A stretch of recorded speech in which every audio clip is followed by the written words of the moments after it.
Hello and welcome to Aiden and Cooper's Movie Castle. My name is Aiden. I'm Cooper. And today we're going to be talking about some damn movies, dude. And we're in front of a live studio audience here. Yeah. For the first time, we've let someone into the castle. It's not us. That isn't like one of our disciples. Would you like to introduce the studio audience, or should we just they know that is there? Okay, there's some miming happening. They say no. They say no. All right, copy that. So today we're going to be talking about some big, bold new July releases and some late June releases. Talk about the midpoint of the year here, what kind of a year we've had and what year we're going to have in the future. And we're going to talk specifically about Jurassic World Rebirth and F1. This is true. Before we get started on that, I want to play a trivia game with you. Oh, fucking A, bro. All right. So I'm going to say a movie title, and you have to tell me what year the movie came out. Okay. All right. Sorry if I put you on blast here. What year did How to Lose a Guy in 10 Days come out? That's 99. 2003. Wait, shit. I confused it with 10 Things I Hate About You. That's fair. That's one of the worst mistakes a man could ever make. All right. That's all right. Because that movie came out the same day as Matrix. I got two more to redeem. You can redeem yourself. Okay. Right? The Chevy Chase film Three Amigos. What year did it come out? Oh, shit. Okay. This is an 80s picture. At latest, early 90s. This is an 87 film. You're close. Do you want another guess? Okay. Fuck. 86? 86 is correct. Bazinga. All right. Last one. Okay. The Lobster. The Lobster. Okay, this is 2015. This is correct. Thank you. All right. 2 out of 3 is not bad. Thank you, buddy. Should I hit you with some, or what's up? If you want to hit me with some, you can. Okay, let's see what I can do here. I'm gonna go to my films that I've watched, and I'm gonna sort it by shuffle. Can you do that with? I have no idea. Because you can do it on your watch list. It's one of the great features. Oh. I'm gonna just pick a year and then pick a one. Okay. Okay. What year did the Muppet movie come out? 2012. No, not that one. Oh, the original Muppet OG, movie? yeah. It's like 77 or 78, right? You're very close. You want another guess? I'll give you the same treatment. 79? You got it, buddy. Right. Okay, all right. I'm gonna pick another one. Okay. Boop. Boop. We should have. I like this as a feature. We can sharpen our minds. I have horror trivia pursuit game. Horror trivia? Horror trivia, however you say that word. I think we should play that at Halloween. That sounds awesome to me. Okay. Let's go with Perfect Blue. Perfect Blue. Yeah. It's a bit of a harder one because we don't have context of when it came out. This would only be you seeing the number. Yeah. So this one is a rude guess. It's the same year that Boogie Nights came out. It's 97. 97. Yeah, that was my guess. I knew it was late 90s. All right, beautiful. And then the final one. What year should I do? Hey, go away. Okay. All right. I've been given what year to do from the studio audience. Okay, what year did Jimmy Neutron Boy Genius come out? Oh. This is the movie, not the TV show, and I'm trying to remember if it predates the show or if it comes after the show. I'll give you a hint. Yeah. It was nominated. It was one of 3 nominations for the first ever 2001 animated film. It's 2001. Yes, it is. Yeah, it's alongside Shrek and Spirited, right? Nope, not Spirited. No. Spirited came was the next year, right, in the States. Yeah. So what was the other one? Shrek. And Jimmy Neutron Monsters, and Inc. Monsters Inc. That's my boy. Yeah. All right. All right. So Speaking of monsters. Oh fuck. That's so Brad Pitt. Are you? Wife beater extraordinaire. Was that what you were saying? No, I was going for Jurassic World. Let's do it. So we both saw this together as friends, maybe lovers. We're not sure yet. And a week or two ago. About a week and a half ago. Yeah. We went to an advanced screening of it. Yes, we went to one of these great, what do they call them? Screen Unseen AMC mystery movies. They do them for every branch now. It's just it's just a part of the marketing scheme. The dorks on Reddit, I'm sure we talked about this last time. We did talk about it, yeah. Dorks on Reddit said it was Jurassic World. And so we went and we had people excited, applauding when it was revealed. And then we watched it and I says to Cooper, this is the most bored I've been in a movie in a long, long time. It's true. What did you think about the film Jurassic World Rebirth? I think they should emphasize the ass in the title. Fucking banger, dude. It's so sick. Elaborate on that. This is, well, I guess we should start off by saying that it's a Gareth Edwards movie, which make of that what you will. That's what I have in my review for it. Yes. It stars Scarlett Johansson and Jonathan Bailey. Mahershala Ali, right? Yeah, Mahershala Ali. And it's kind of, I guess, marketed as a back-to-basics Jurassic World movie. Yeah, I would say it kind of is. Yeah. This is Tony Kep. David Kep. David Kep. Fuck me. All right. Sorry, jeez, I didn't mean that one. I'm sorry. It's okay. This is written by the guy who wrote the original. Yes. And it does seem like someone that's looked at the franchise now and has been like, all right, in this one we had Clone Kid and volcano exploding, broken the island and stuff like that. And then we had Steve Jobs in the most recent one, Dominion. The bugs, yeah. The bugs, the locusts. One of the most incredible decisions of all time to end the second film in the trilogy with dinosaurs are now around the world and are eating surfers. And to say they've all actually gone into little bubbles, and locusts are the motherfuckers. Yeah, and there's the Joker dinosaur. What's the Joker dinosaur? That was That's what the director, I forget who the director of that movie is, but he said that the final dinosaur in Dominion is like the Joker. Oh, yeah. So that's the Joker. The Joker, that's so badass. I think that movie is worse than this one is. That movie is completely lifeless to me in a way, and it's lifeless in a way that's so similar to other lifeless corpses of movies that are in like the franchises or whatever, of the bringing back the old fuckers and pretending this franchise has any weight, you know? And so I've seen that so many times. And so this one is only lifeless in comparison to other adventure movies, which we don't get as many adventure movies. Yeah. And dino movies, we really only have the Jurassic franchise. All other spin-offs have been like slapped down by audiences and critics alike. And so what do we have here? We just have this complete divergence from the other like main crew of the World trilogy, which I think they had, because there's this phenomenon where movies, they make a lot of money sometimes, and then they're just like, we simply can't make a sequel because the audiences know what's up. Like, we won't get away with this again. And I think that was where they were at with this. I think they were just like, we can't make another one with Owen Grady and Claire, I don't remember her last name, but Owen Grady is in my head forever. And Justice Smith. Is Justice Smith in the Dominion too? I can't remember. I really can't remember Fallen Kingdom or Dominion that well. Those movies have pretty much left my brain. So then now what they're left with is this thing that's trying to exist in a world post that, but really is not interested in that. It wants to be, like you said, simple, back to basics. Yeah. So it follows some scientists played by Scarlett Johansson. She's a mercenary. Yeah, she's ops. And then we have Mahershala Ali as like a tracker or just someone that lives on that island, around that island. He has a history with Scarlett Johansson. They're like buddies. So I think he has some history in the mercenary world, but he's like their driver. Yeah.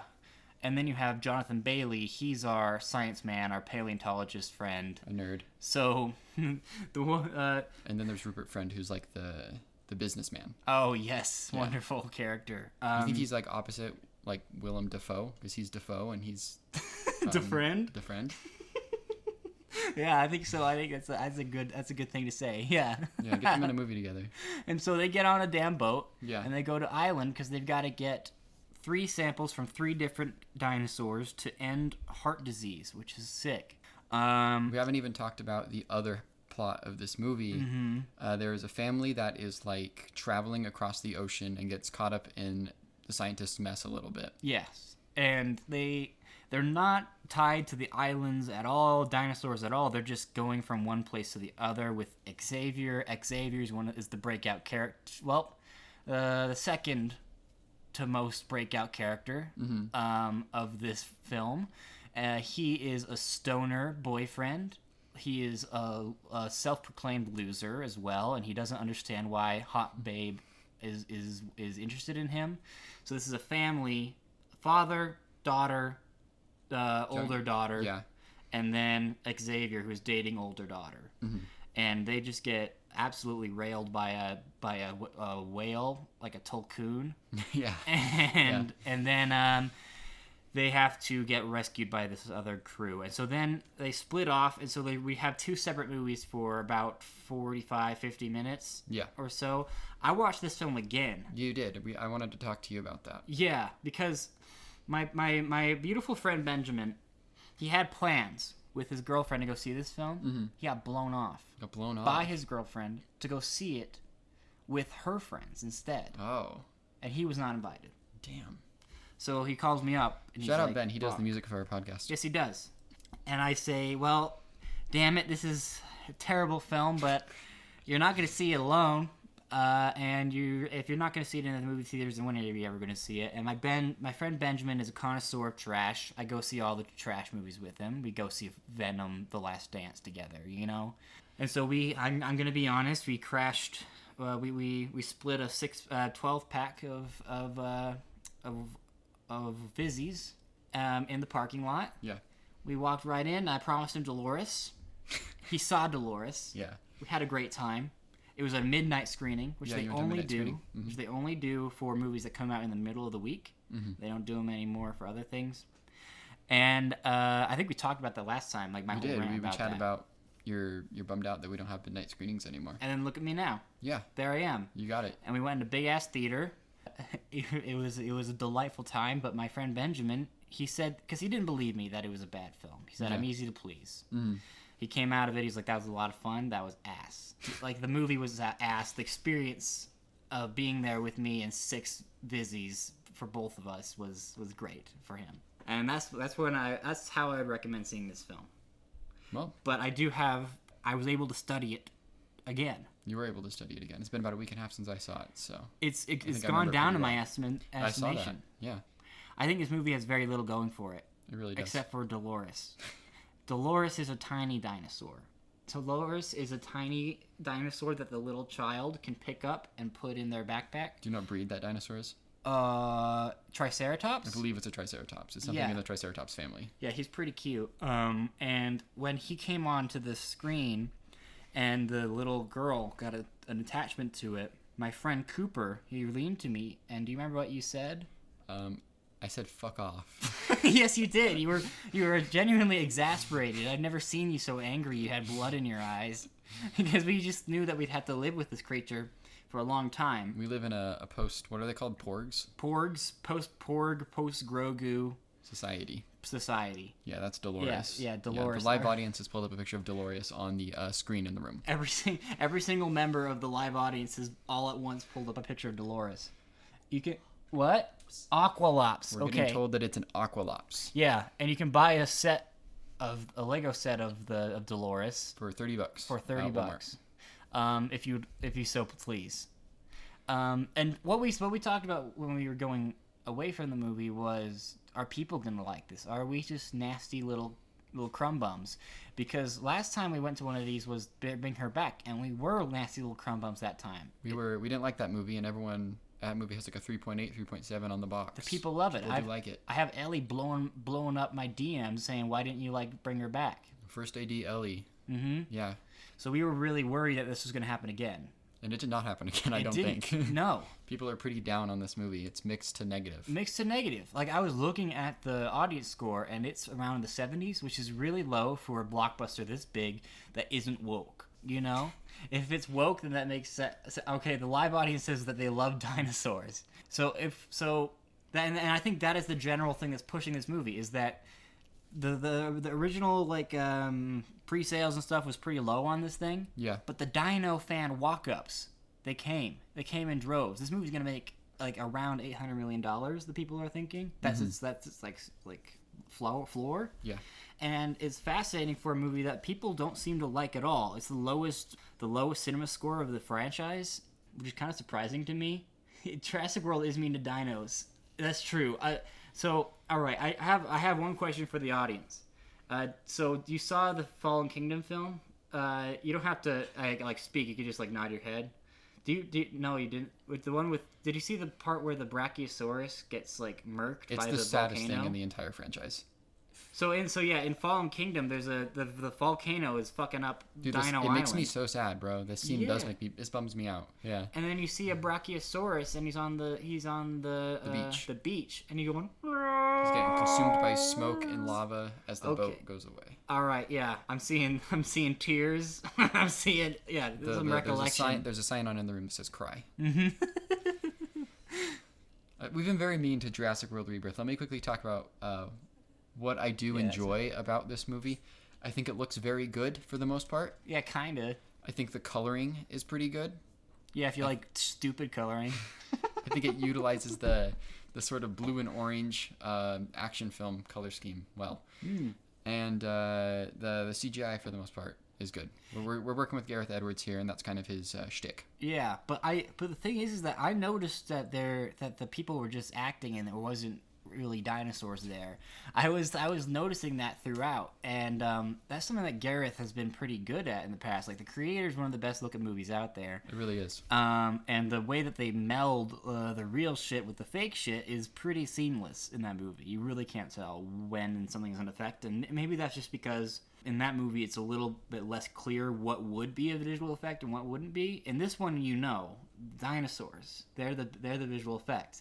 So there's something in your noggin that's saying that's not real. And I wonder if this movie could be directed better and make it a little bit more realistic, or if it's just this fundamental thing of, like, if they're not touching something, then it doesn't look real. Like, if they don't have a little scaly model to touch or whatever, I just can see it. It doesn't work. Like, there's nothing in this movie that felt visceral or like textured or whatever. It all felt like really blah blah slop. And I don't think that the cinematography is all that. Like, the creator has a lot of, like, really interesting images where you're like, damn, I can see that being, like, some concept art that someone worked really hard on, and it's actually made its way into the movie.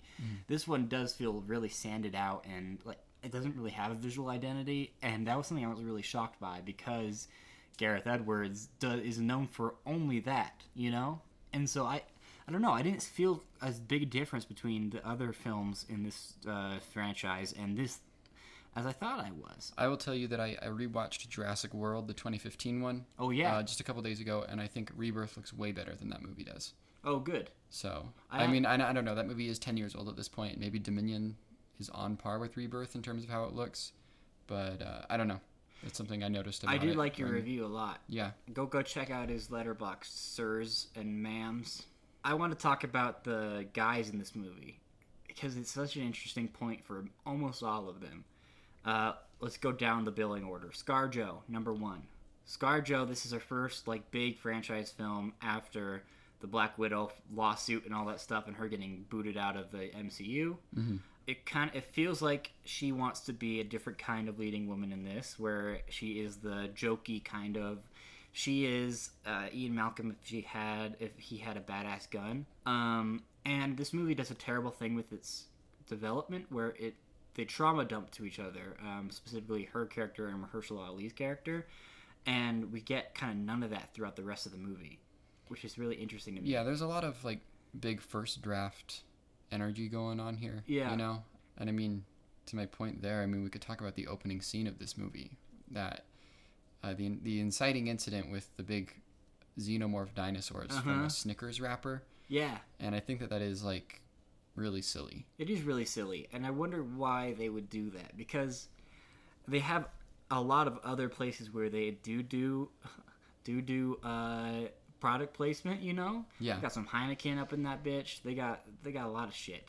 And they have a scene in their version of the kitchen scene in this is in a gas station or whatever, a little shop.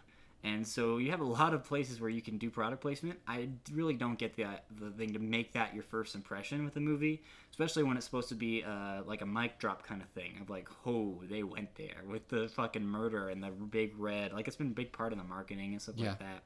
And you can see in a world where this was done better that it would be kind of that feeling of, like, oh, damn, and then you get into the actual movie, a nice little prologue thing. The first Jurassic Park movie does that. Mm-hmm. You see some guys get murked by some scary demons, you know, and then you get into the stuff. That's tried and true. It's fine. This movie really doesn't do that, and I think that does it a lot, where a lot of the times it feels like it's making, like, the right decisions, but in a terrible way, you know? Yeah. We could go back to ScarJo, though. Yeah. I mentioned to you that I think she's very miscast in this movie, which is odd to me because this has been a passion project of hers for a long time. She's wanted to be in a Jurassic movie. Really? Yeah. How long? I don't know how long, but I have heard talk of her wanting to do this, and so, you know, it's a good opportunity for her. She's obviously got kids that are in the age range for these movies. Yeah. And I just think it's odd that I don't know if it's her performance or it's the writing or probably just a mix of both, but how off she feels in this movie. Yeah, she might be she's not the worst part of the movie, but she's the most, like, off part of the movie for me. Yeah.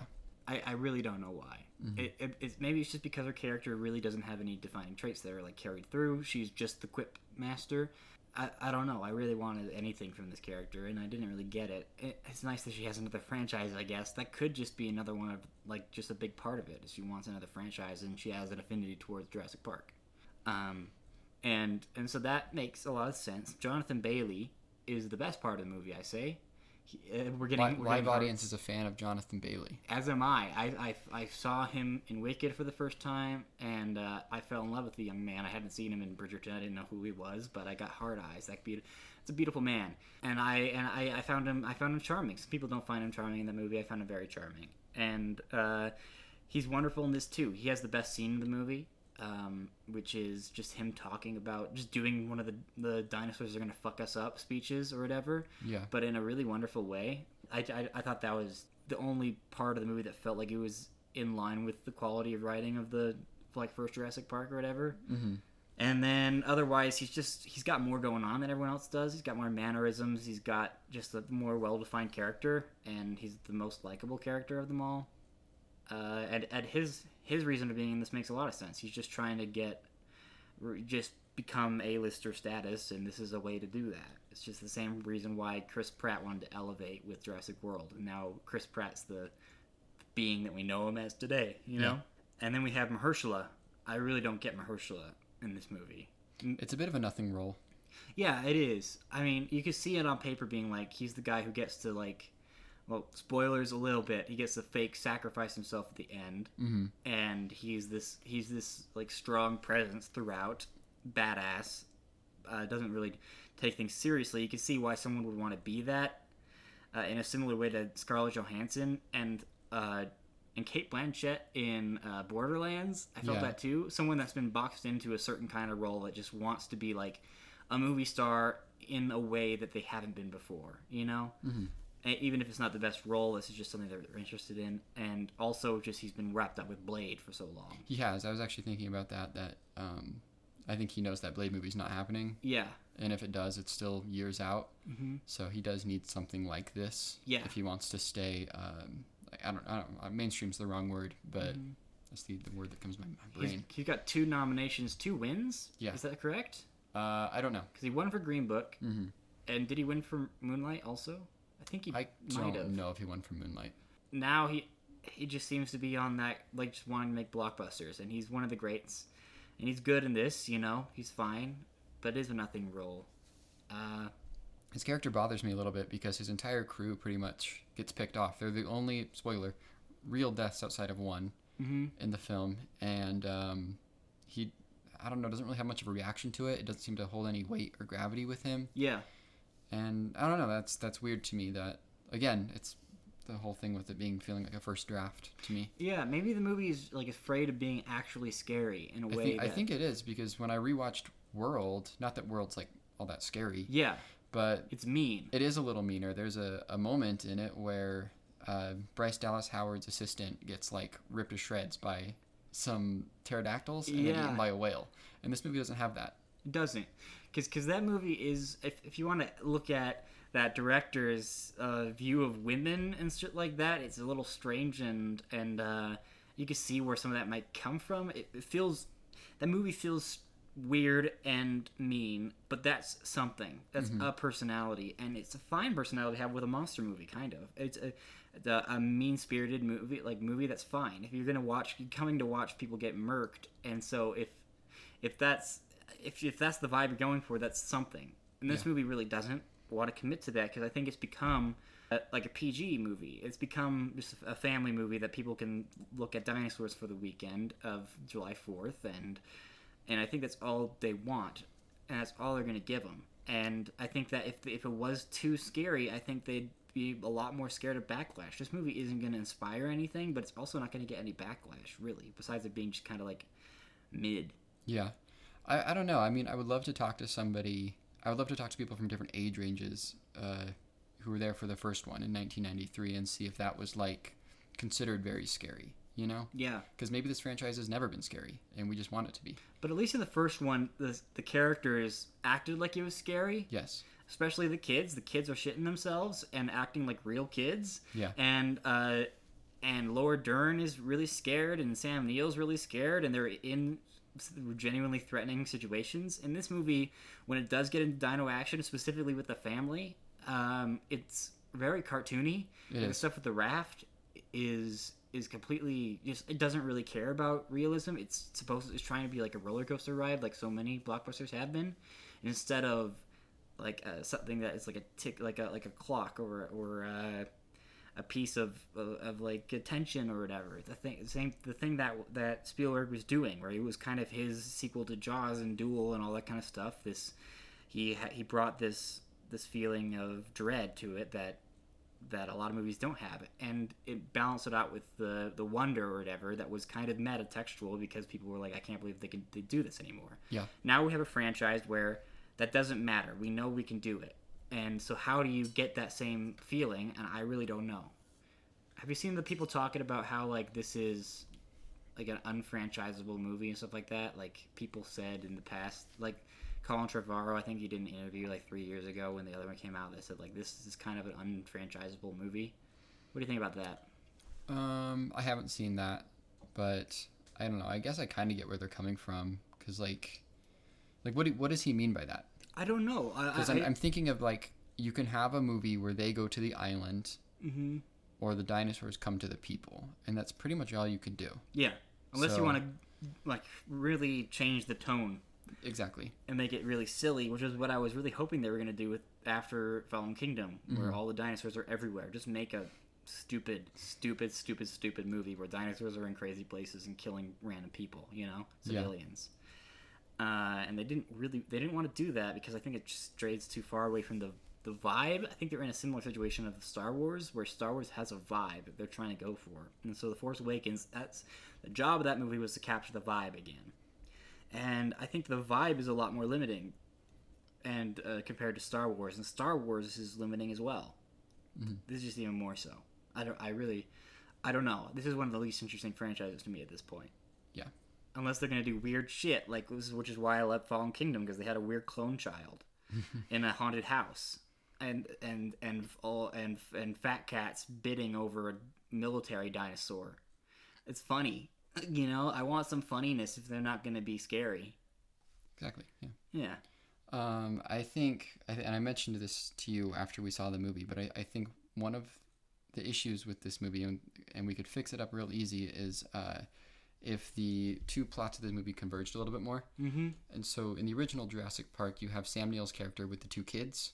Yeah. And then Laura Dern on her own with the scientists. And this movie doesn't do that, because you have the family on their own and the scientists, mercenary people, on their own. And if we mixed it together, it'd feel way more cohesive. Yeah. And Laura Dern and Sam Neill, in that movie, that's aiding their own character, like Sam Neill with the kids. Exactly. It's a big thing. That's a big part of that movie. Yeah. Him dealing with kids. And I don't know. I think if this movie did that, I don't know. I mean, I don't know what characters you'd swap around, but I think it would be way more coherent, and it would feel like one movie instead of two. Yeah.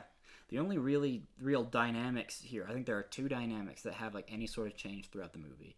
And one is the dad and Xavier, which is just the thing of like maybe the shithead, not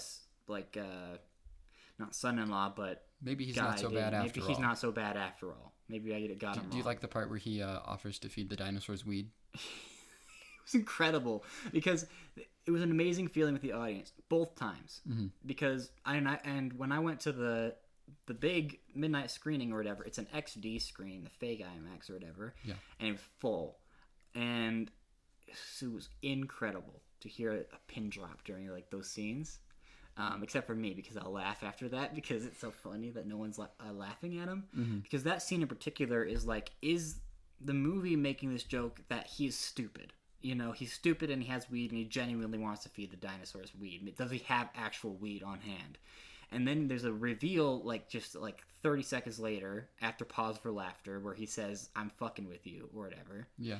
And that doesn't get anything either. Both of them, it's just such a confusingly plotted out joke, and it takes so long, and I couldn't hear anything in the theater. It was incredible. I loved it so much. I could hear you typing that you were bored. Oh, yeah? I did text you, and then I went into my shirt and I texted my friend Cooper, I'm very bored right now. And then after the movie, got to see it. It was like a little bit, you know. You had to be there. So there's that dynamic, and then the other dynamic is, do I trust this obviously evil businessman? Yeah. And does ScarJo want to either give the heart medicine to the elites or to the people? Big pharma. And she's not a selfish person in the movie. She makes jokes about it, but she's never depicted as like a selfish or mean character at all. So there's no tension there. And that's it. That's all the movie has, like, with characters relating to each other. And that's bizarre to me. I can't believe this is a kept script. That's so wild. It is really weird. It must have gone through other shit, right? Like, probably. Do you think there's bones of it that kept liked and had other shit in it and it got stripped away? But like you said, it feels like a first draft. It doesn't feel like it was something that was super complicated and got toned down. It feels like nothing. Yeah. It feels like a starting point.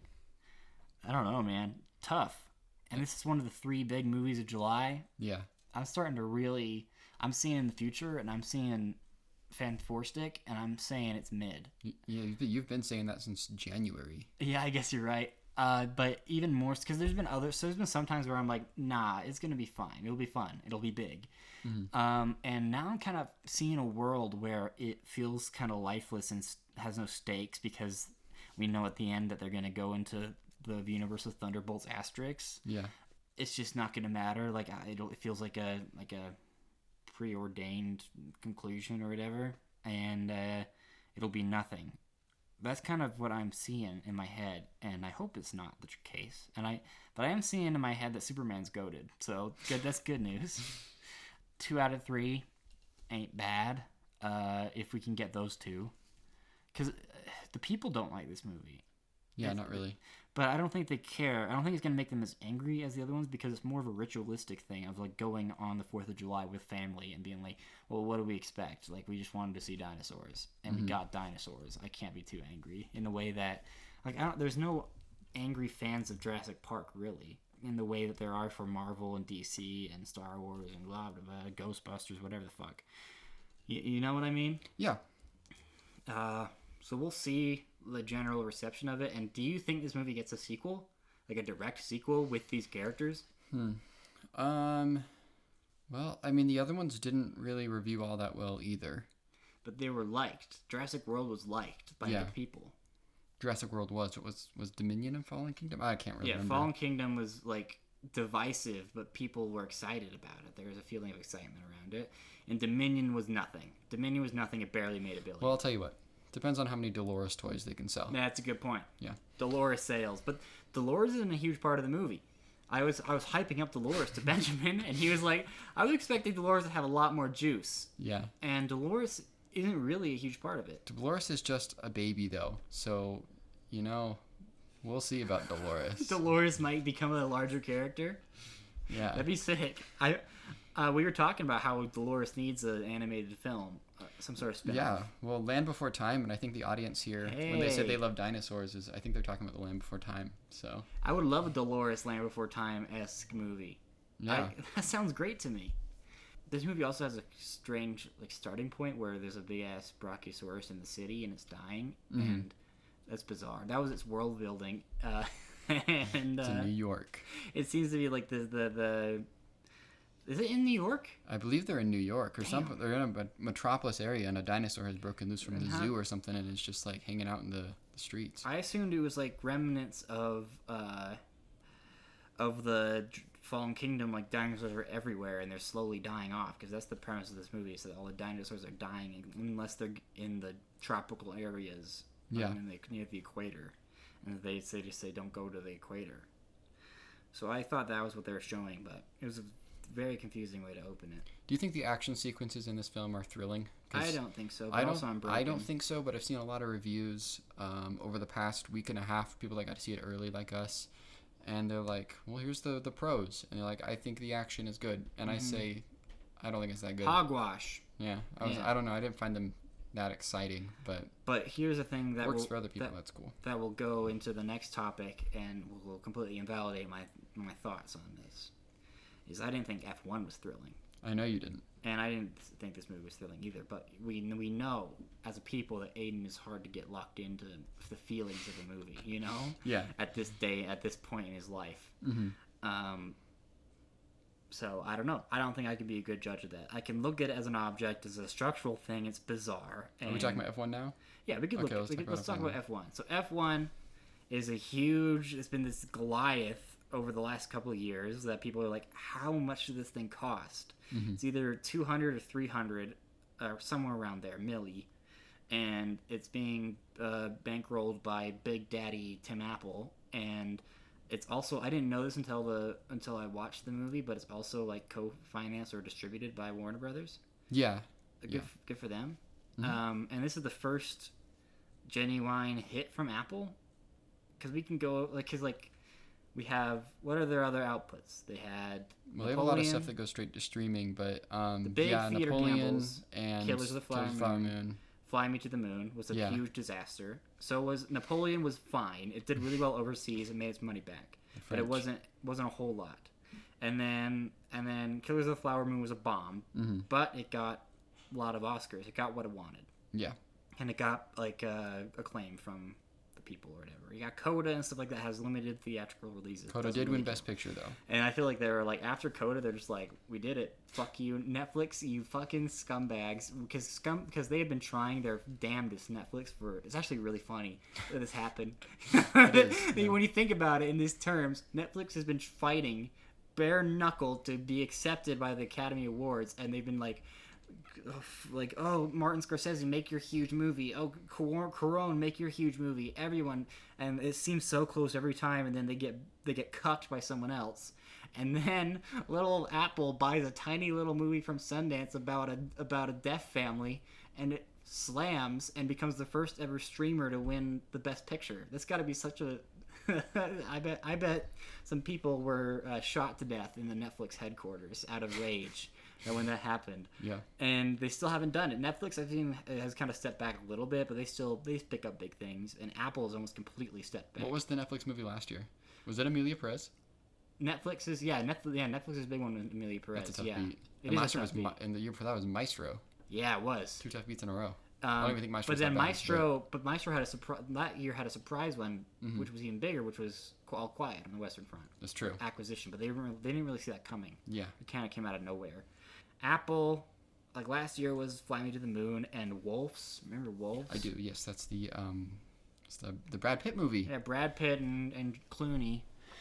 And this movie has cost so much because they've just been shooting on actual F1 races, like during the races, like in between the actual races and stuff like that, with actual crowds, with actual tracks and all that kind of stuff. And they've been doing that over 3 years. So it makes a lot of sense why it costs a lot of money. And it seems like just a safe bet with the team behind like Bruckheimer and Kaczynski from Top Gun Maverick, and then getting another aged movie star to do a thing about maybe my time has passed, but no, fuck you, everyone else is wrong, I'm going to still do it, I'm still the best, kind of thing, and towards another thing. But this time it's around a brand instead of like a franchise. And I found this movie deeply cynical and unrewarding, and I think Brad Pitt's really bad in it. I think he's bad as well. I don't think he's that good. Yeah. And you can tell he's more locked in on the driving aspects, because he did most of the driving in the movie. Yeah.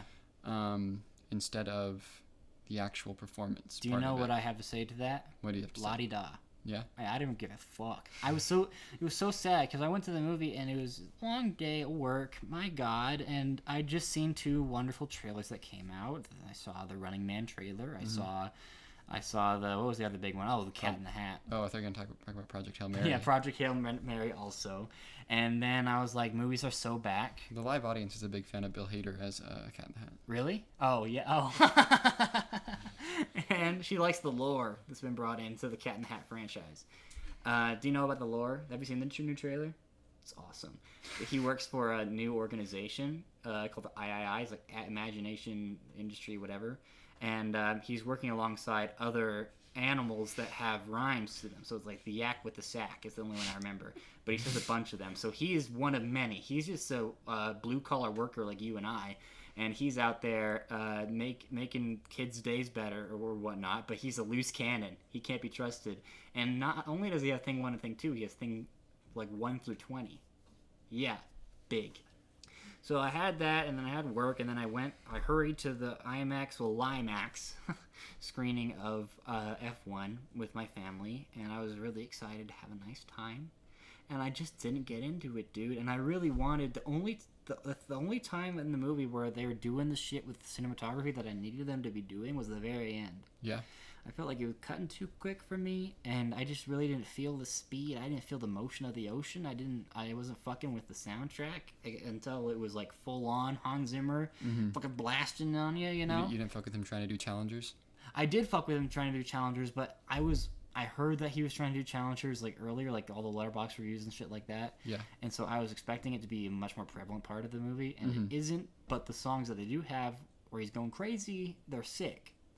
But a lot of it's dad rock, and that's a bummer. Yeah, I don't know, man. I wanted some Speed Racer out of this bitch. Especially if they're spending so much money. I wanted more fancy shit. And they're doing fancy shit, but it was just hard for me to picture and hard for me to get involved in. Like, I'm like, oh, cool, they flew a helicopter real close, or they developed technology to get it in the seat so you can see what he's doing, and they flip around and stuff like that. But I don't know, man. Something about it, I just didn't feel. It didn't make me feel like an American, like Top Gun Maverick did, you know? Would you prefer if it was shot on like 36 iPhones? Yeah, I think I would. I would like to talk about that for a second. I've been such a bad movie boy, and I'm so sorry for my brother. You're not Movie Mort anymore, dude. I'm not Movie Mort anymore because You're like Sucks Ass Mort or something. Yes, I'm Sucks Ass Mort because I wanted to watch Materialist before I talked to you, but they took it out of AMC, so I'd have to go somewhere else and pay for it. So it's not, because I'm an A-list member, proud American A-list member. And I just haven't had a good time to go and see it. And so I apologize for that. And then I'm waiting for friends to go see 28 Years Later. And we're going to do that on July 4th. We're going to do a double feature. All right. And so I can't bring those talks to you. So I don't know. But that's the kind of, from what I've heard about 28 Years Later, the fuckery that they do in that movie, that's what I wanted. I wanted some crazy shit. I wanted Speed Racer. Yeah. Maybe I should have just watched Speed Racer. Live audience has seen 28 Years and Materialist. And I think... thinks your double feature idea is kind of crazy. Oh no, it's not. Well, let me be clear. It's not. It's not Materialist and 28 Years. It's 28 Days, 28 Years. Oh, okay. Because my friends haven't seen either. So they're gonna be pummeled, and then we're gonna be like, oh, fireworks afterwards. You know, we're gonna be like, oh shit, the patriarchy is doing terrible things to the men of our nation, and we're gonna talk about the BBC or whatever, and then afterwards we're just gonna have to. I've heard the last 5 minutes of Years is like a fucking slap in the face, and people hate it. Yeah, I think you might like it though. I think I will. It seems. I really do think the last 5 minutes were directed by Nia DaCosta, not Danny Boyle though. Really? Yeah, just a gut feeling. That's fascinating. It feels like an end credit scene to me. Interesting. Live audience agrees. Okay. Every single thing.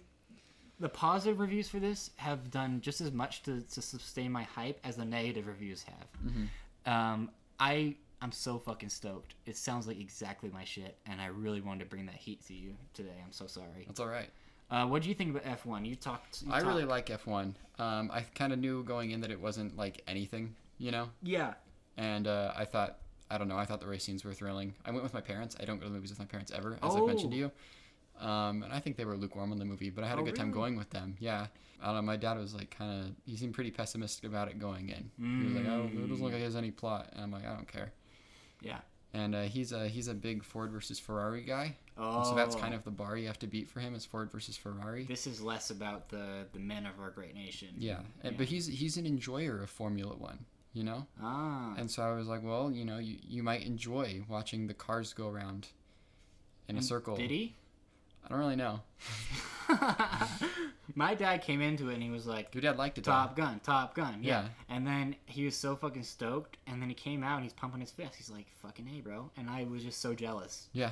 And maybe I feel bad for you, dude, because I'm on the same page as your dad, I think. I know. And I knew what the movie was going into it, and I really was expecting to be like, hell yeah. And maybe because I came right after work, and I was very tired for the first little bit. I wasn't like falling asleep, but I was in the like almost zone for a little bit, and maybe I just lost some of the stakes there, and I like got locked out or whatever for a little bit, or I don't know. I'm thinking about seeing this again with my AMC Subs A-list membership, and maybe seeing if I can fix myself.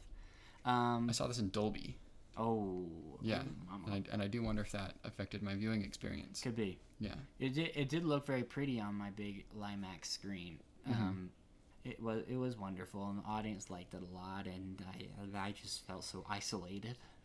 What do you find? Because like you said, there's not a lot to talk about plot wise, and we've both said that Brad Pitt's kind of bad in it. Bad Pitt. His charm isn't there. Bummer. I want another Cliff Booth. Maybe I just want Cliff Booth always. Maybe I just want Cliff Booth in every movie. You know? Yeah. I don't know. Do you want to talk about some of the movie news real quick? We can. We should talk about the movie news. So there's been 2 big-ass news stories dropped within like a day or two. Wait. Yeah. Tell me about the Odyssey trailer. Oh, yes. Like I said, I was 6 Vizzies deep. And it's like a White Claw. It's like a White Claw. Because my friend Benjamin, he is gluten intolerant, you see.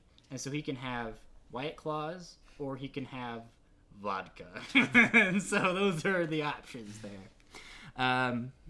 And so we were just having time. And to be frank, I didn't really want to experience that film again sober, you know? Yeah. I didn't think I would get anything out of it. You're like Jeremy Johns. Yeah, I'm exactly like Jeremy Johns. Do not look up my Blade review, dude. Don't do it. Worst mistake of your life. And so I was kind of like, whoa, did I really... I didn't have my reading glasses on, you know? Mm-hmm. So then I looked up the leak of it again, so I refreshed myself. And it's really short. It's like 1 minute and 10 seconds. Yeah. And it's mostly voiceover, and the visuals are whatever. Mm-hmm. It's John Bernthal and Tom Holland talking in a mead hall, it looks like. Yeah. And they're talking about how fucking wild Odysseus is, dude. This guy is crazy. And then you see an MFer on some piece of boat floating in water, and then it's like La Odissea is what I saw in the leaked version of it. Mm-hmm. And that's the ball game. All right. You think we should read the Odyssey before the movie comes out next year? Maybe. I don't know. I'm reading Project Hail Mary. Oh, yeah? Yeah, my daddy loves that book. And so I've had it downloaded for a long time, and then now I'm just getting into it. Pretty good. Okay, so I do have a question about the Odyssey. So it comes out next year, about a year from now, almost. And so let's say it is early spring of 2027. What is its Best Picture chances? Very high. Very high? Yeah. You think it'd be cool if he won 2 consecutively? No, but no? I think he could win 2 Best Directors. I don't think he'll win Best Picture again. Mm-hmm. Because that's crazy. And also, this is less of a... I mean, it is just going to be like, this is the big fucking movie thing of the year, but I think that people will find a new friend over the year and be like, I like this new friend instead. It doesn't have... I don't think it'll have the juice of, like, let's give this guy the Oscar like that Oppenheimer did, but it's gonna... I think he can win Best Director again. I do think that he could do that. Cool. Movie news, though. The Social Network 2. How are you feeling? Part 2, yeah. Poor. Quite poor. Me too. Mm-hmm. because my good friend Aaron Sorkin is directing the film. Me too. What a fucking dork. Yeah. And the big picture people said it the best is like, I don't think we need his MSNBC fucking take on this shit. Yeah. The liberal dad take on Facebook. I find Aaron Sorkin to be a very hit or miss screenwriter for me. Interesting. And obviously The Social Network is a major hit. Yeah. But I don't know why. Like, how much is he getting paid to do this? I don't know. No, this is ego. This is ego? I think this is ego. He does have ego, and that's always what bothers me about him. And that's why he's directing it. He could have given this to Boyle, who directed his Jobs movie. Mm-hmm. What if it's called Jobs, right? Or is it called Steve Jobs? Jobs is the Ashton Kutcher film, right? Yeah. Good. Okay, I was gonna make like a hand jobs joke, but that's not applicable for the movie called Steve Jobs. You could get Boyle back. That'd be fine. Mm-hmm. That's a director with a vision. It's a little bit more of a cynical director. Yeah. Which I think you need for this, because Boyle, I mean, Sorkin is this light, happy liberal who's like, fucking bastard. I don't like his worldview right now is no good. He was trying. Do you remember? Did you know that he wrote I'm still talking to the live audience now. Did you know that he wrote an op-ed for the New York Times that he said like the Democrats should nominate Mitt Romney to run against Trump in the election last year? Isn't that incredible? It didn't happen, but then like a week after that, Biden dropped out, so that's sick. Yeah. He did that, I guess. Mm-hmm. So God bless him. Biden must be like a Sorkin fan. He saw that and was like, oh, shit. If Sorkin said it, fuck. He loves West Wing. He loves the West Wing. I'm sure he does. And he loves being the Ricardos. Chicago and he loved to play Molly's Game also. Yeah. Mm-hmm. Anyways, yeah.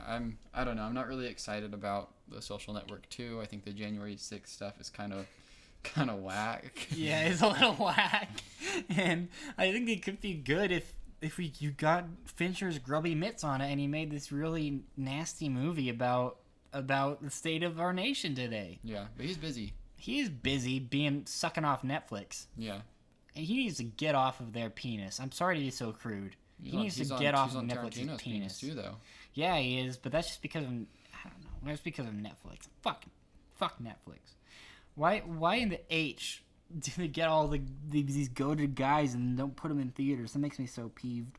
Okay, so do you think Jesse Eisenberg will be in this movie, and do you think Mark Zuckerberg will be in it as a whole? Like, just like, is the movie about the Zuck? It's about the Zuck. It's about the Zuck? I don't think because they could make the movie not about the Zuck and just make it about the world itself and avoid Zuck completely. No, they gotta have it about the Zuck. They gotta have it about the Zuck, which is, at this point, an act of courage. They do make it about the Zuck because of how much power Facebook wields. I really hope, though, if the movie has the era of Zuck where he was, like, wearing the chain and had, like, the perm. Grill the meats? Yeah. Yeah. That would be incredible. I would love that. And that's the thing, you gotta make a dark comedic thing about a man completely driven to insanity by his extreme wealth and isolation from normal people, because he's already a lizard boy in like the first movie. He's already a piece of shit, and you've got to be like, okay, so if they made a movie about real Zuck and what really happened with Zuck, and that was a Social Network, that'd be one thing. Yeah. But they didn't really. It's a semi fictitious something or other that is a lot more damning because of it. The thing about him, like, the root of it being that he's pissed off that a girl rejected him, is really funny and really scathing. And the fact that he can be like, there was no girl, that's bullshit, is completely, like, not the point. Yeah. And so I think you'd have to make a sequel to the movie using, like, the real world events as a guideline instead of, like, a thing actually depicting, like, what Zuckerberg is now. You need to make something that's more of an indictment of people like him as a whole, just like the first one is, right? Mm-hmm. And so then you gotta have Zuck, you gotta have Eisenberg, and if Eisenberg's not in, I don't see the point. But that's kind of a good thing. If Eisenberg isn't in it, it'll be looked at as not canon. I feel like, for me particularly, I think it'll be looked at as this weird blip. I'm trying to think of other things that are like this, where it's just like this American Psycho 2. American Psycho 2, but actually like a sequel to a movie that isn't a franchise thing, that is an auteur big fucking Oscar movie that's like considered as like one of the greats. Yeah. That gets a sequel like this late, and has it ever gone well? I'm thinking, like, what are the comps? Wall Street idea. And then Wall Street Never Sleeps? Is that a movie? Yeah, because Wall Street with Michael Douglas. There was like a Driving Miss Daisy sequel. Did you know that? No, I think Kyle MacLachlan's in it. What? I think. That's what he... Is it called Driving Miss Gazy? And it's about a homophobe figuring out that maybe not all gays are bad? I have no idea, but I think he mentioned it when I saw him at South by Southwest. So sick. Yeah. They made the sequel to Chinatown, but that wasn't the same director. And... or like creative mind, and not the same stars and shit like that. Like Wall Street's the big one that I can think of like an Oscar movie that got a weird sequel like 10-15 years later that has the same cast and then the same like behind the scenes talent besides like take or leave it a few people like a Fincher or whatever. It's a weird gambit to make like what's been topping the list as like one of the best of the century or whatever, and then like I'm gonna make another one. That's crazy shit. Boo!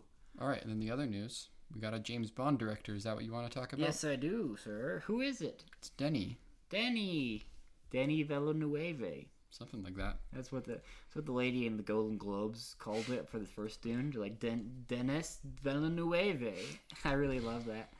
Denis Villeneuve, he made a film called Sicario. Mm-hmm. Just make it again. He made a film called Prisoners. He made a film called Enemy. Yeah, Enema.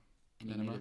He made a film called Arrival. He made a film called Blade Runner 2069. He made a movie called Dune. He made a movie called Dune Part Goon. Yes, thank you.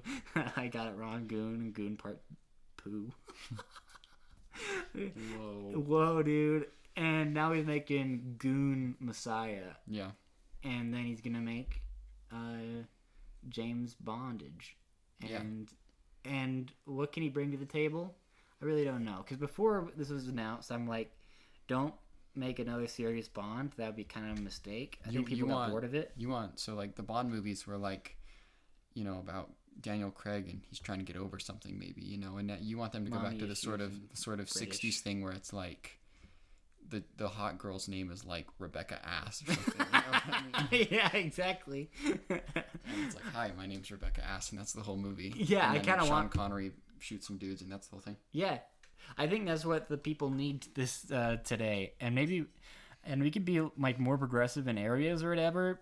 But I think back Rebecca Ass. I think the general thing of like, here is our new sexy man, here is his new sexy woman for the movie, and we're gonna focus on like big ass sequences and stuff like that, and be really kind of like silly. I think you could have the tone of like Fallout, maybe. Where it's not super serious, but it's also not like overly silly.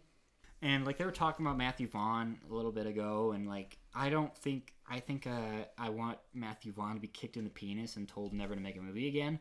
But that kind of vibe, the Kingsman vibe, it seems to be like the way that I think people will be less bored by. But if they are going to go serious, you go Denis or you go Nolan. And those are the two people that get really excited. And they chose Villeneuve. Yeah. And there's got to be a kick in the teeth to my friend Chris Nolan, because he's been trying to make one of these for a long, long time. And now he's at the king of the hill. He can't get this one because he's too big. Mm-hmm. It's got to be a weird feeling for him. If it happened a decade ago, then he maybe would have gotten it. But not anymore. And so do you think Denis Villeneuve is going to be more in the realm of it's like a little silly, kind of like the tone, like in Big Picture they talk about like Stilgar in Goon, sorry. Yeah. In Goon Part 2, in Pooh, sorry, Goon Part Pooh, where Javier Bardem is this like funny creature in it, and they're able to balance those tones pretty well. Some people would say it's kind of superficial and they can tell it's not like genuine or whatever, but I think it works. Where do you think is going to go Sicario? Like that style, that tone, that style of action, full grisly, like spy, bada bing. I think it'd make more sense to go the Sicario route for him at this point. Kind of badass. It would. I don't really have a relationship with the franchise, 007, so I don't know. I don't really care too much about the news, honestly. This one. I mean, I would rather he do something else. Well, but then you do care. That's what I'm saying. Like, you might want to do. I would rather he do something else, but I'm not like over the moon about him doing 007 just because I don't really know much about it. Yeah. So, Who do you want as Bond, buddy? Because you care so much. Octavia Spencer. Ma? Yeah. Hell yeah, that'd be so sick. We forgot to do this last time we recorded, but we do have our new segment where I say what a recent movie I watched that I would have Ma in. Oh, okay. And I do have mine this week. Okay, I'll look in mine. But you talk about yours. Say yours. Well, we'll do that when we get to our things we watched recently. Oh, copy. Because I have some. Which I think we're pretty much out of, unless you have anything else you want to talk about. No, I don't think so. I have 2 new movies to talk about.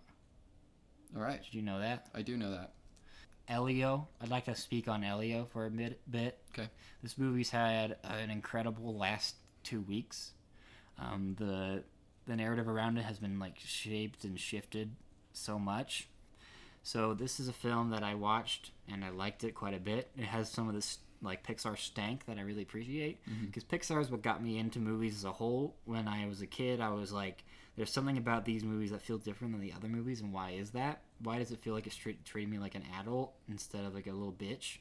And what makes them different? And it's been very sad to watch Pixar kind of go away from that and become this brand that really doesn't feel like it once was, even when it just comes to like its boldness. And this movie has some bold shit in it. It has some like genuinely scary shit, some weird, creepy images, and he's pretty dark in what it's talking about with the main character. And it doesn't really shy away from that all that much, or so I thought. Because now, 2 weeks after, there's been a big expose from Variety. Have you heard about this? No. So the original director, who's been like been booted out. This has one of the strangest billings of directors I've ever seen. So it says directed by Domei Shi, who did Turning Red and Bao, and then you see Madeline Schafarin, who did the short film Burrow from Pixar. Yeah. And then it goes through some other things. And then when you get into the regular credits, it says directed by Adrian Molina. They're separated, but they're still called the same thing, because Adrian Molina, he did the story, he's one of the story guys on Coco. He's been a story guy for Pixar for a little bit. So he wanted to make this movie, he got the carte blanche when they were giving out things like Turning Red or whatever, or Elemental, as these personal projects, as Elemental was this thing about being was immigrant. Thank you. They've actually been in the news lately. Have you seen that? Everything's looking great. And then also Turning Red being like a Chinese Canadian teenager in the 2000s or whatever. These personal things. Luca being a gay kid in Italy or whatever, and now Elio was this thing about also being a gay kid, apparently, because he is. It's like, I grew up as a sad, strange, effeminate Hispanic man, and I wanted to represent that in Elio. So Elio apparently was completely completed, and Elio had this kind of thing of trash fashion. He liked to make himself some fashion out of trash and do runway stuff, and was more effeminate, and that's why he got picked on a lot. Apparently it screened, and people were very receptive of it, but then people were asked if you would like to pay for the movie, if you would pay to see it. And apparently no one raised their hand in the test screening. And so then...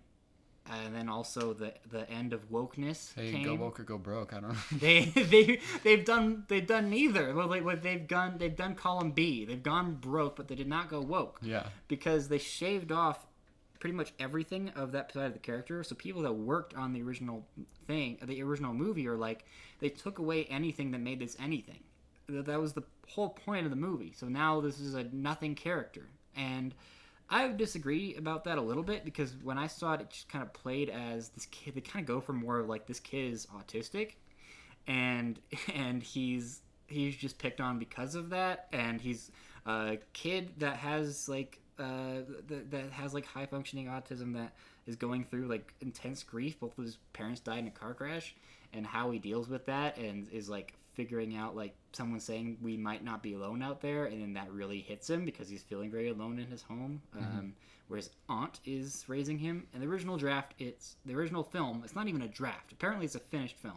that existed. Fascinating. And it was America Ferrera was his mom, and now apparently she left with the original director, and a lot of people that worked on the movie left with the original director as well, as like this is fucked up what you're doing to our Do you know mans. like what year did that happen where they had the completed movie?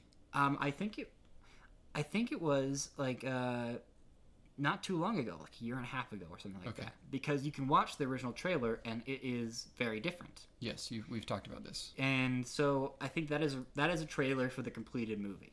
And so you can see it's this really weird mixture of like, it feels like when you're watching a movie that you know has been reshot to death, and there are bits of it that feel like from a different draft, or like you're like characters are over here for some reason, and why are they not in other scenes? Just like Jurassic World Rebirth. Kind of, yeah. It's a strange thing that seems to be slapdashed, and the general consensus is that like people thought that the original one was better, but this one's pretty good too. Like they managed to get away from that. It's just a lot less specific and a lot less personal, and I don't know, but I think it will mean a lot to certain kids, and that's something that I haven't seen in a lot of Pixar movies as of late, and so it made me happy, and I liked it. But it's just a really strange position that Pixar's in now, because then I saw this crazy thing that I thought was someone else. Like I was scrolling on, have you heard of TikTok? I have. Yeah. So I was scrolling on TikTok, and I saw something that was like, it was just this woman, just a random ass woman in her car, and she's like, y'all out here saying that you want original films, and you're not going to Elio? The fuck? And I was like, all right, fair, I guess. And then that's posted by Pixar. That was part of Pixar's advertising before, like that day before the movie came out. Isn't that crazy? Yeah.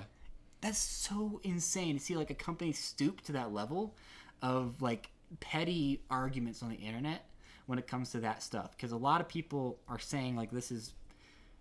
I don't blame the audiences for not going to it because it doesn't have a hook. LA doesn't have a hook. Exactly. And that's something that Pixar, they didn't have brands or anything like that, but they had amazing like ideas that people wanted to see, like a picture, you know? And they don't care about that anymore. And that's what's getting them they're losing their minds over, but no one, they really don't, I don't know. I think it's just because they're afraid of going really bold, and that's what's fucking them over. And they can't see that for some reason. Man, the original Lightyear was supposed to be like a weird 90s movie that was supposed to look like a 90s movie and had like 90s style effects and stuff like that, and that kind of a writing and things like that, so it would actually be what like Andy was watching when he was a kid. That thing would have a much larger shelf life than the fucking bland thing that they pumped out, you know? Like, they just seem so afraid of it, and I really don't know why, because they're still trying to act like they have prestige. But they don't. Now it's just sad or Disney. That's their brand now. It's just like Disney if it was a little bit more sad. And now they're at a point where they're just like, they're saying that this isn't going to stop them from making original films, and it's okay, fine. But I really don't know what they're going to learn from this, and it might not be good. It might be a similar thing to Strange World, where they were like, okay, fine, we'll let you do this one thing once. You can have positive gay representation and make a weird sci-fi movie here for once. Fine, are you happy now? And then they drop it. They don't market it that well. They bombs. They point at it and they say, look, no one wants this. No one wants an original sci-fi movie with a gay lead. And then they don't have to do that again. They did it. I wonder if this is going to be an excuse to just continue to pump out other things. There's been rumors about a Ratatouille 2 coming around. It's from a terrible source. Rats. That'd be awful. And I really don't know what's going to happen. And this is a company that means a lot to me. So what about the up sequel down? Up sequel down, and he just it's about him going down 6 feet. He's fallen and he can't get up. He's fallen and he's buried 6 feet under. That's what the down. Yeah, that'd be cool. And it's like Hachi. You remember Hachi, A Dog's Tale? Yes. It'll be, and Doug is just going to be waiting at the train station for Carl, and then everyone rallies around him. Yeah. That'd be sad. Yeah, that's tough. That is tough. It would be meta too because our boy died. Who plays Carl in that one? He's a famous man. I don't know who plays Carl. Ed something. Ed Sullivan. I think Ed Sullivan was him. Ed Asner. Yeah, that's him. Yeah, he died in 2021. Yeah. But the better animated film that people have actually been talking about is K-pop Demon Hunters. Yeah. Audience, do you know about K-pop Demon Hunters? I tried to get her to watch it last night. Really? No, I'm just kidding. I mean, I mentioned it, but we didn't watch it. It kind of fucks. It's it's a film from Sony Animation that is in the style of the Mitchells vs. Machines and the Spider-Verse movies that just came out on Netflix. I have never heard of this, and I'm pretty in like I'm a decent part of both the film. I'm a very decent part of the film community or whatever. Like I know shit. I know when movies come out. That's the only thing I have going for me. And also, I'm a pretty big animation person. So the fact that this movie, I was not aware of it at all until it was out, is bizarre to me. It's pretty high budget. It looks great. And it's just about, it's an incredible thing to describe. But what makes this movie amazing, it's not amazing. What makes this movie really exciting is that it isn't winky. It is so earnest, and it's really visually dynamic. It's just it's a perfect sleepover movie in a way that I haven't seen in a long time, and it gets you kicking your feet like you would if you're watching like a rom-com or whatever, an old rom-com, or what I've heard from people when they like talk about their feelings with like fan fiction or their relationship to stars like K-pop people or whatever. But the story is that there are demons consistently trying to come up through our ground. Can't let that happen. Yeah. And so from generation to generation, they've passed on this like mantle with 3 pop stars or whatever that have used their beautiful tunes like in Sinners to come together as a community, and they establish a barrier that keeps the fucking demons out. Hell yeah. And so you see like a little montage of all through the years, all the different genres of stuff or whatever. And so now it's K-pop. And so they're using their fans to create community and establish a barrier that keeps the demons out. Right. But do you know what the demons do? They start a boy band. Oh. To compete and try to take the fans away. Yeah. And our lead K-pop lady. Like Scott Pilgrim, kind of. Yes. Yeah. Our lead Scott Pilgrim's a really good comp. All right.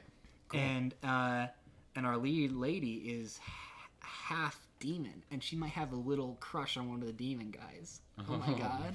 Yeah. And they have such a great way of being like, oh my god, they're so dreamy, you know? Like, they have a really fun, like, they make the dudes fucking yoked and hot, and like buttons pop out and stuff like that, and it's the perfect little meld of like anime sensibilities as well as just like the Spider-Verse like frenetic animation shit like that. Also just like all the action sequences are music videos, and they're structured like that, and they're shot like that, and it just feels like there's a lot of passion in this movie, and it's kind of infectious. I think the ending is the only part that really feels like could be in any other animated movie, and that's the part where it drags. But I was grinning like an idiot for the first hour.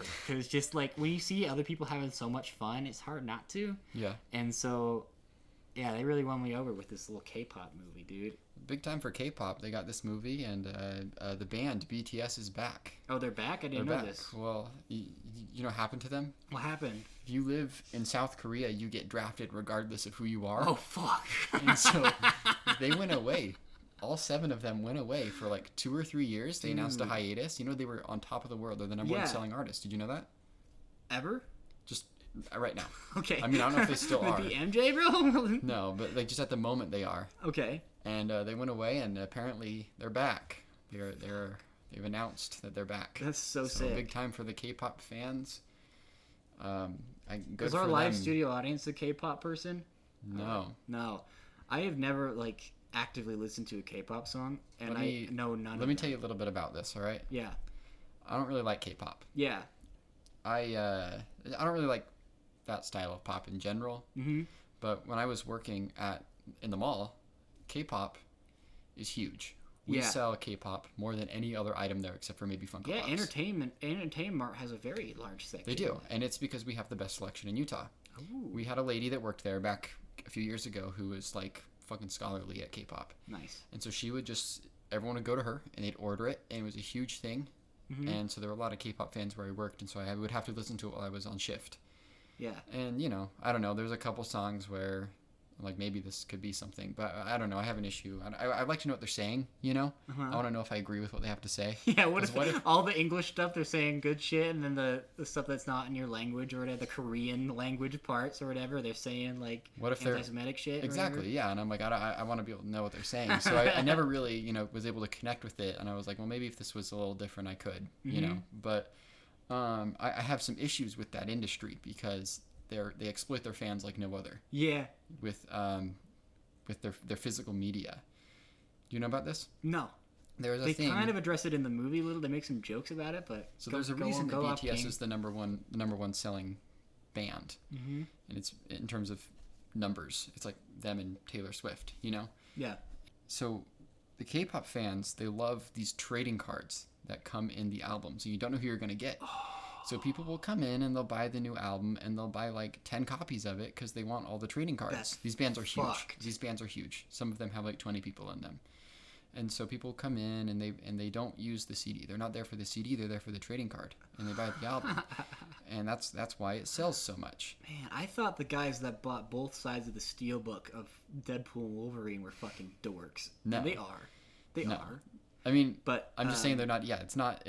But that's crazy. Yeah, and that's why that industry is so big and they make so much money is just because of these cards, and they sell the CDs back to us, you know, and then you get all these used copies of them that nobody wants because they don't have cards in them anymore. Yeah. That's Huntrix from K-pop Demon Hunters would never do that. They have such a great relationship with their fans. Okay. You can't even you can't even play Pokemon with the cards. There's no stats on them. Or anything, that'd be so funny though. They're collectibles, and they're very expensive. And people will come in, they're obsessed with it, and I would have young ladies come in who just got off their long 12-hour shift as a nurse, and they would come in and they just got paid and they spend like half their paycheck on it. Jesus I'm Christ. like, don't you have rent? Our first what are you doing? Exactly. It's crazy. It's a crazy thing, man. That's so rude. It's just happening to people, and it's their own fault, so I'm not gonna tell them not to. I don't know. Yeah, live your life or whatever the hell, but that's so mean of them to do that. Anything else you want to shout out? Well, I just want to say I think K-pop has the unique stank to it that I feel like could lead to a lot of people growing up with it and really having a reverence for it. And also I've been seeing it amongst the adults of our great nation, even people that aren't K-pop little guys, feeling kind of phew, like a little bit of a breath of fresh air there, a little bit of thank God, there's something here that isn't like everything else or whatever. It's been an interesting reaction. I saw Brokeback Mountain. I saw Brokeback Mountain. My audience saw Brokeback Mountain as well. Let me tell you something. The people in my screening, they're laughing. Oh, you went to the screening? Yeah. I went to the theaters. I took my girlfriend. Her name's Maya. Yeah. And there's some scallywags next to me, like a group of like men and women around our age or whatever. And two of them were just riffing, you know, the whole time. Uh-oh, fuck. The studio audience and Cooper. Cooper's been having an affair with our live studio audience, all of them, for some time now, and apparently they watched it together. And so so you guys were riffing, but you were in the comfort of your own home, yes? Yes. And so they were doing that in the middle of this very quiet, somber film, and it got to a point where they were all I was thinking about. Yeah. And That's too bad. I haven't had this experience in a long time. Yeah. And I fear I might have given this experience to others during Jurassic World Rebirth, unfortunately. But that's okay. That's Rebirth. That's bro. Rebirth. It's exactly. a fun That's genre a midnight. film. That's a midnight film. Other people were fucking talking and be like, or whatever. And so that was fine. So you know what I did? What? You know what your boy did? You like tell him to be quiet?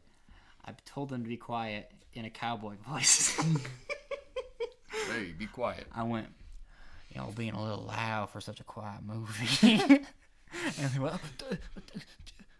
But then after a little bit, like their whole group, and then left. They said they wished they could quit you. Yeah, they did. Jack, I swear. What's your favorite line in that movie? There's a couple of great ones. Do you love it when Michelle Williams goes, Jack Twist, Jack Nasty? Do you like it when she says that? I really like it when she says that. That's funny. That movie rocks. It does rock. I hadn't seen it before. What? Yeah, it was one of the big ones that you know how I'm Is he a homophobe? No. You know how I'm saving some, for the right time? Right, this is one of them. This is one of them. Do you want to know a fun fact? What's up? So my boy Ang Lee, who makes this. Yes. He was like, is this his follow-up to Hulk? It is. That's crazy. Yeah. Yeah. There's a great review on Letterboxd for the Hulk, which I completely fucking disagree with, but it's like, you wouldn't like me when I'm Ang Lee. Yeah. It's pretty funny, but also that movie rocks and is a masterpiece. Mm-hmm. It's not a masterpiece, but it's awesome. So he was like, this script is sick as fuck. I want to make it. Mm-hmm. I'm all about like repressed love and that kind of stuff. That's been his MO for a long time. But he's like, one thing, fucking hate sheeps. He had to deal with sheeps during Sense and Sensibility, and he's like, fuck that shit, never again. Them assholes suck. And you know what they did? What'd they do? They CGI'd the sheep. Oh, sheep. Yeah. Every single sheep in that movie is either copy and pasted or CGI'd, unless they're directly like touching them. Mm-hmm. Isn't that crazy? That is crazy. I didn't know that. Yeah, you can rewatch that movie and be like, what the fuck? How the fuck did they do that? It's gonna bother me now. It's gonna be like when you tell people that the eyes blink differently in Toy Story. Yeah, exactly. Yeah. And I was looking for it this time, and I couldn't tell usually. Almost always I couldn't tell. It's kind of an incredible effect. Wow. He just didn't want to work with the damn sheep. Mm-hmm. And sheep are a big part of this movie. They are a big part of the movie. God damn it. God damn. Can you do you think Jacob Gyllenhaal is good in this movie? Yeah, I think he's alright. I think so too. Heath Ledger's better. Heath is... Oh, man. Can you believe it, man? It's just... Dude, Heath's voice in that movie, dude. That was your review. You said it was, like, soothing. It's magic. It's just, like, I don't know how he did it. It's just incredible. Because then I barely watched 10 Things I Hate About You for the first time. And then to go for... I know. And then to go from that to this is that's incredible. Actually the thought I had, because, like... He really wasn't in that much. He didn't have that long of a career in the grand scheme of things. But I really haven't seen him in that many of his things. I've seen 10 Things I Hate About You. And Have you seen him as a villain? Yes. I want to talk about The Dark Knight. What's his name in that? The Jonkler. Oh, right. Of course. Yes. Yeah. You know the Lady Gaga song where she's like, what does she say? She's like, the Joker is me. What song is that? She put out an album last year that was like in promotion with Joker 2. Pleiades Nuts. Yeah. Oh, right. Yeah. I forgot about that. And everyone hated it. She says the Joker is me. That's so sick. Yeah. That's almost like Eminem with Venom song, where he says that the Venom, I'm the parasite taking over the children of our nation's bodies, and I am the Venom. That's you know what actually helps superhero movies is just like getting big artists to make corny ass songs for the movie. You know? Like, I don't know. Venom's the best of them. But yeah, we used to have a lot of those back in the day of 2000s. We need to get back to that. Yeah, I think that Clayface movie coming out in like a year or two needs... Who do you want? Like Post Malone Mafia? Or something? Yeah, I don't know. Be so sick. I would love a Post Malone Clayface song. It's I mean, the closest I can come up with for lately is like the Weeknd's fucking Tolkien song for Way of Water. Do you remember that? Yeah. That's awesome. But yeah, that movie rocks. So what did you want to talk about with Heath Ledger and Jonkler? I just appreciate him as Joker even more now. Of course. I just think that's such... I don't know. Like, I've always heard that it's a great performance, and I've always agreed with that. Mm-hmm. And now I was like, when I drove home after seeing it at her house, I was like, wow, that's the same guy. And then he fucking died. And then he died. Yeah. It's so mean. He should have won the Oscar for this movie. And then he should have... I don't know, man. It's just like, if you were that young, he was like 28 when he died, or something like that. He was like 24. He's a 27. He might be a 27 club. He might be. Yeah. But he was very young when he made this movie. Mm-hmm. And Anne Hathaway was 22 when she made that movie. Crazy shit. They were all around that age. They were youngins. Yeah. And to have 10 Things I Hate About You, and then... Have you seen A Knight's Tale? I have. All right. Yeah. But I think the three pillars of this man's career is 10 Things I Hate About You, Brokeback, and The Jonkler. Yeah. And to have those three is just like as incredible of a lineup you can have as a young actor. It really is. Like, our boy Timmy is trying to do that, you know, but he doesn't have that much range. You know, he hasn't shown that much. And the fact that they were, like, kind of... Scratch that. Reverse it.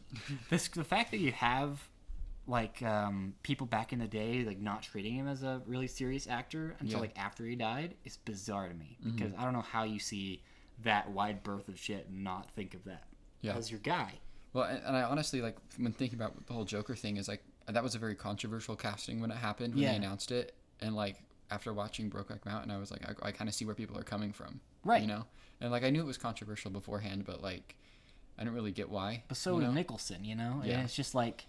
But, yeah, exactly. I agree with you, because it's hard to... Because when we know him as Junkler first and foremost, the twisted villain of the Dark Knight, then, like, working backwards, you're like, how do they not see it, you know? Yeah. But the reveal of that character and that casting and stuff like that was such a huge thing. And it was kind of the birth of the toxic fans that we have today and now, in a certain extent.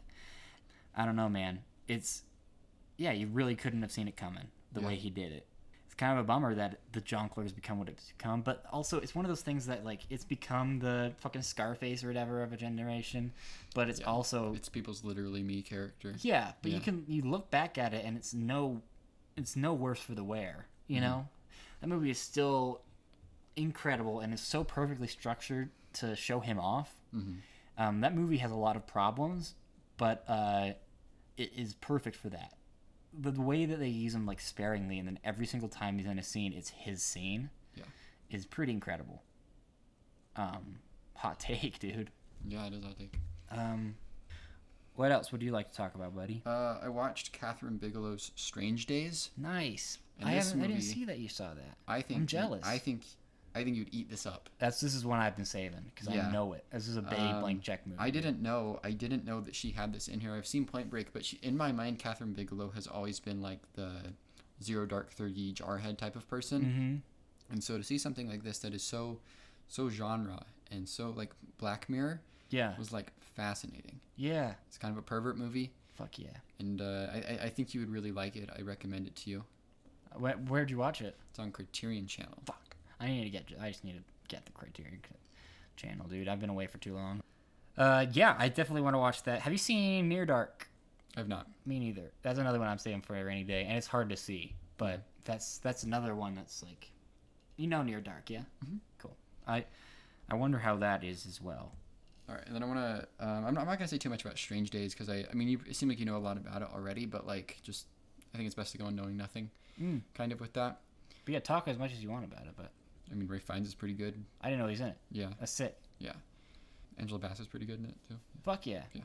I watched a documentary with my beloved girlfriend, Lucy, who's in the live audience today. She is We watched a Netflix thing. 55 minutes. It's called a Trainwreck Poop Cruise. And I think you should check this out as well. Really? Yeah. I don't think you'll like it, and it's, like, not a good documentary, but it's so absurd, and the way that it's played out is so crazy that it feels like parody. Okay. There is, and this is in a lot of the Letterboxd reviews for it, so it's not a profound observation, but there is a moment in this where there is a Christian prayer circle, and there's, like, piss and shit everywhere. And it's and they chose, like, the best but, like, worst people to interview for this. Like, they all got some ego. There's these bridesmaids that were just, like, I don't know, a bride and her two bridesmaids went on the cruise, and they have some real ego, I think. And just the way they talk about it, and it's such a colorful cast of people that they got to be in their documentary. You got like a chef. There's not a chef, but he, like, works in the kitchen, and there's a dude who's, like, just trying to impress his to-be father-in-law. It's pretty wild. All right. It's not good. Like, it's not a good documentary. It's not well made or all that profound, but it's, like, it's kind of bonkers. I think it's one of the most watched movies of this summer. It really is. So yeah, I think it would be good to check it out. Yeah. And it's only an hour? Yeah, it's about an hour. All right. Yeah, I'll pop that bad boy on. Yeah. It's like a series that they're doing. They have some other, like, bizarre incidents that are under the Trainwreck title. I haven't seen those. Oh, copy. But, I don't know. I do think you should check this out, though. I've been watching some Atlanta. Atlanta's good, dude. Yeah. I have 2 more. Yeah. I watched Anomalisa yesterday. Oh. Do you know about this? No. This is the Charlie Kaufman stop-motion film from 10 years ago. Anomalisa. I just said it different in my head. Yeah, it's a mix of the name Lisa and Anomaly. Oh, that makes a lot of sense. And this was a big, I think, blind spot for me. I've talked about Kaufman quite a few times on this podcast, but he's like really... We're both insufferable white college students. So exactly, yeah. He is a guy for me, though. Like, very early on in getting into film, I found his stuff to really speak to me. Yeah, same here. And another one I really recommend to you. It's been off of streaming for a long time, so... I own it on Blu-ray. Do you? I do. That's rad. I think it's on Prime right now. I think that's where I watched it. But I'll throw that. It might be an excuse to throw that bad boy on. This was like, I believe, like originally an audio play that Kaufman did a long time ago. He would. And then he was like, I don't know, talked into making this a weird Uncanny Valley stop motion movie where the dolls look real but they look fake at the same time. Yeah. And I think you'll dig it. It's like pretty romantic at parts and very existential though. I don't know. There's some stuff I've never seen done in stop motion in this movie. That is what I'll say. When I was a kid and this movie came out and it was nominated for Best Animated Feature, yeah, that was the only category I knew what was up with. So I looked into this film and it was incredible to me that there was an animated film that had sex toys like on the like MPAA or whatever. Yeah. And so it's definitely like loomed large over me for a while, and yeah, I'm gonna pop that bad boy on. It's only got 3 voice actors. There's lots of characters in it, but it's the main guy is voiced by the dude who plays Ron Weasley's dad. I don't remember his name. Yeah, me neither. And then there's a lady. She's one of Tarantino's people. She's in Fast Times. What's her name? The lead of Fast Times. Not Phoebe Cates. Not Phoebe Cates. Oh, what is her name? She's in Hateful Eight. Yeah. Damn. I'm blanking hard on this. Yeah, it starts with a J, I think. Oh, fuck. Jennifer Jason Leigh, of course. And then everyone else who's in the movie is voiced by one guy named Tom Noonan. Okay. Yeah, who's in like Heat, and he's in Synecdoche as well. But this isn't like, I don't know, this isn't like a top 3 Kaufman project for me or anything like that, but it's pretty good. I saw a lot of reviews for it, though, that were talking about how they were deeply moved by this the first time they saw it, but weren't the second time. They're like, it didn't like hold up as well. So I would be interested to watch this again and see if I think it's like a little shallow or something, or maybe a little like I'm 14 and this is deep type of thing, you know. I've only watched Synecdoche, New York once. Yeah. And when I did, it broke me as a man. It broke me down to my atoms and showed me the sad sack of shit I am today.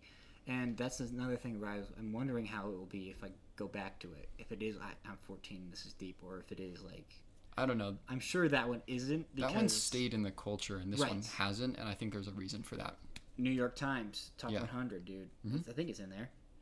Synecdoche. I haven't looked in like a week, so I haven't seen if they've updated it. Last time I looked, it was still at the 80 to 60 range, I think. Yeah, they got them all now. I submitted my 10. I did as well. What were your 10, dude? Because I didn't really think about it too much. I didn't really consider like, I didn't really think too much about it either. I just kind of threw it off like you did. I did too, yeah. And I kind of went for things that I thought maybe wouldn't be represented, but I think most of them were. Only 2 of mine were. Get Out was one of them, and maybe Synecdoche. Let me see. I don't know. It's kind of a basic list. I have No Country for Old Men, which is like a personal pick. Tar. I did a lot of recent stuff. Oh, Tar is good. Best in Show, which is like my favorite comedy of the 2000s. Did that good? I think it might have gotten in. Francis Ha. I Saw the TV Glow. Good Time, Monsters, Inc., Past Lives, Adaptation, and Memories of Murder. Can you go through the last half again? I Saw the TV Glow, Good Time, Monsters, Inc., Past Lives, Adaptation, and Memories of Murder. That's a good-ass list, dude. I spent like 10 minutes thinking about it and just was like, all right, here you go. All right, here's mine. AI, Artificial Intelligence. Right. Hard Truths. I Saw the TV Glow. Yeah. May, December. Synecdoche, New York. Get Out. The Incredibles. Punch Drunk Love. Carol, and Speed Racer. It's a great list. Thank you, buddy. Yeah. I have one more movie I want to shout out before I'm done. Yeah. We watched Red Eye last night, me and my beloved girlfriend again. And this is my pick for this episode, a movie I would want Ma in. What movie again? I'm sorry. I looked at my phone. Red Eye. Wes Craven's Red Eye. I saw two people that I followed log Red Eye. It's on Netflix. That's what it did. All right. Yeah. So what's Ma going to be doing in this? Because this is terrorists and Jodie Foster on a plane, yes? No. Damn it. It's Rachel McAdams, Cillian Murphy, and they're on a plane. Most of the movie, they're on a plane. Copy. And that is where I would want Ma in this movie. There's, I would say, 45 minutes of this movie is on set on a plane. And it's just kind of Rachel McAdams and Murphy. Silly man. Yeah, going back and forth. And she's trying, he is kind of a terrorist. And she's trying to wiggle her way out of a tough situation that she's been placed in. Mm-hmm. And I just think that if she was one of the cast members on the plane, the movie would be better. Fuck yeah, I mean it would be. Yeah, she's amazing. Yeah, there's some reoccurring characters on the plane that she interacts with and stuff like that, and I just think we need Ma on there. I just think Ma needs to be on the plane. Maybe she's got a little flask of whiskey or whatever. Yeah, she orders some beer on the plane. Absolutely. And and gives it to the children around. This movie has gotten a lot of shit over the years. It's like one of the late Wes Craven movies. I think it's like his second to last. Before his last movie, Scream 4, but it's like one of his last movies, and I think it's like just pretty solid Hitchcockian thriller that people are taking too seriously. Rachel is fine. Cillian is fine as well. He's those are two beautiful people, though. Yeah, he's Rachel McAdams is one of the premier hotties of all in my eyes, and Silly Man Murphy is a very striking young man. Yeah, that sounds like fun. Yeah, and it gets pretty absurd. Like the plane stuff, movie? You think a flight. Oh. You think the movie's gonna be like mostly set on a plane, but it gets pretty crazy at the end, and this is kind of spoiler territory. But there's a scene with a rocket launcher. Whoa! And I didn't think that was gonna be in this movie. You didn't think that was in the cards? No, I really didn't. Flight Plan. That was what I was thinking of. Yeah, that's what it's called. So those are the movies I wanted to shout out for this episode. Beautiful job, beautiful work. Let me see if I got like one more, but I don't think I need to. You seen The Matrix? Yeah. I watched it with some of my friends, and they hadn't seen it, and it was fun. Cool. I like that. I like experiencing like a good movie where people are like genuinely like, this is amazing, you know? I feel like I'm usually showing movies that are like fun finds that I've found or whatever, and those don't have the juice, you know? Matrix has the fucking juice. I don't know, man. We're going to talk about 28 Days and Years because you have a terrible take on 28 Days, and you have, I don't know how your take is on Years, and so we'll talk about that. Yeah. And then we'll also talk about Materialists, as well as I bet next time we record, Superman will probably be out by the next time we. Superman Emergency Podcast. Yeah. Fuck. I'm so excited, dude. I hope that movie rocks. I do too. I'm really enjoying the press tour. If the movie sucks, at least the press tour was good. Yeah, exactly. Yeah. All right. Well, thank you for having me in this castle, which we both own. I don't know why I'm saying that. Thank you for the live audience. Got to escort the live audience out. We had an incident on the bridge. Yes, we did. La Drawbridge like 4 months ago, and I Did you think hear about it. this?